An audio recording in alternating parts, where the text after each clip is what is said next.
Welcome back to the Motivation Zone at Freedom, where we explore the wisdom of ancient teachings to help you live a more mindful and fulfilled life.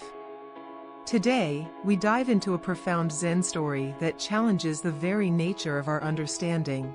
What does it mean when we say, nothing exists? In Zen philosophy, concepts like emptiness and non-existence often leave us wondering, how can nothingness teach us about the fullness of life? In today's story, a young student named Yamaoka Tesshu boldly claims to understand this truth, only to be met with a surprising lesson from the Zen master Dokuon. Stay with us as we unravel the deeper meaning behind nothing exists, and discover how this Zen teaching can transform the way we view our emotions, thoughts, and the world around us. Yamaoka Tesshu was a young and ambitious student of Zen, eager to demonstrate his mastery of the teachings he had learned. His journey took him to several masters, each time trying to prove his intellectual grasp of profound Zen concepts. Yamaoka, like many who embark on the spiritual path, sought recognition and validation for his understanding. This pursuit led him to Dokuon of Shikoku, a renowned Zen master known for his deep insight and unconventional teaching methods. Confident in his grasp of Zen philosophy, Yamaoka prepared to share his wisdom with Dokuon, certain that his understanding of emptiness would impress the master. During his visit with Dokuon, Yamaoka made a bold statement: the mind, Buddha, and sentient beings do not exist. The true nature of phenomena is emptiness. There is no realization, no delusion, no wisdom, no mediocrity. With this declaration, Yamaoka expressed his belief that everything in existence, including the mind and all beings, was ultimately an illusion, empty of inherent reality. He presented this idea confidently, highlighting Zen concepts like no realization and no delusion, implying that enlightenment itself is void. For Yamaoka, everything was empty, and he believed he had fully grasped the essence of Zen. Dokuon, however, remained completely silent throughout Yamaoka's speech. He didn't react with praise or acknowledgement, nor did he challenge Yamaoka with words. Instead, the Zen master reached for his bamboo pipe and, without warning, struck Yamaoka. The sudden blow startled Yamaoka, and in an instant, his calm facade of Zen understanding cracked. His face filled with anger, exposing an emotional response that contradicted his declaration of emptiness.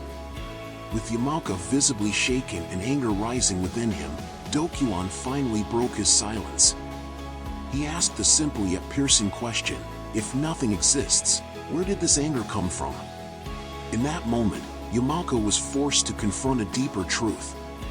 Despite his intellectual understanding of emptiness, he had not yet grasped the reality of his own emotions. His anger revealed that he was still attached to his ego and to the idea of self, even though he had claimed everything was empty. This moment of realization opened the door for Yamaoka to truly begin understanding the nature of the mind and emotions, lessons that could not be grasped merely through words or intellectual reasoning. The Zen teaching of emptiness often leads to misconceptions. It's not about denying the existence of emotions, thoughts, or even the physical world. Instead, emptiness is about recognizing that all things, including our emotions, are impermanent. They arise, they pass, and they are not a fixed part of who we are. In Yamaoka's case, his anger was proof that he was still deeply attached to his ego, despite claiming an intellectual understanding of emptiness. True emptiness means observing emotions as they come and go, without clinging to them or letting them define us. It's not about being emotionless, but about becoming deeply aware of the transient nature of everything, including anger, joy, and sadness. In Zen, this awareness is crucial. The moment we become aware of our emotions without judgment, we stop being controlled by them. The emotions still exist, but we no longer react automatically. Instead, we observe them with detachment, allowing them to pass without feeding them with our thoughts or attachments. This is the heart of the Zen approach to emptiness, learning to be present with everything, without clinging to anything. The lesson from this Zen story can be applied directly to our daily lives. Whenever we experience strong emotions, whether it's anger, frustration, or even happiness, we can practice simply observing them. Instead of reacting impulsively, we take a step back and notice how these emotions rise within us. For example, when someone says something hurtful, instead of immediately responding with anger, we can pause and observe the emotion.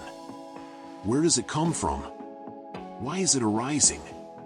By doing so, we create space between ourselves and the emotion, and that space allows us to respond mindfully instead of reacting out of habit.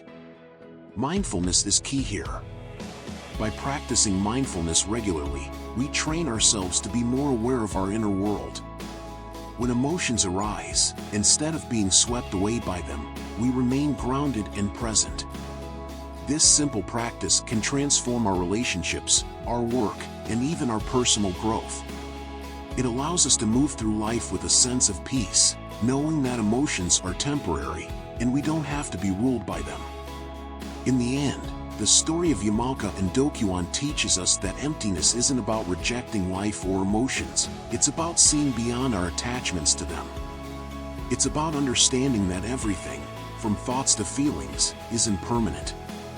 When we learn to observe emotions without clinging, we experience a deeper sense of freedom and peace.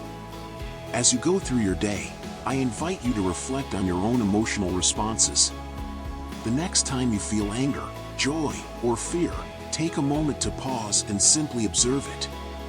Ask yourself, where is this coming from? You might discover that true freedom lies not in suppressing emotions, but in seeing them for what they really are, fleeting and impermanent.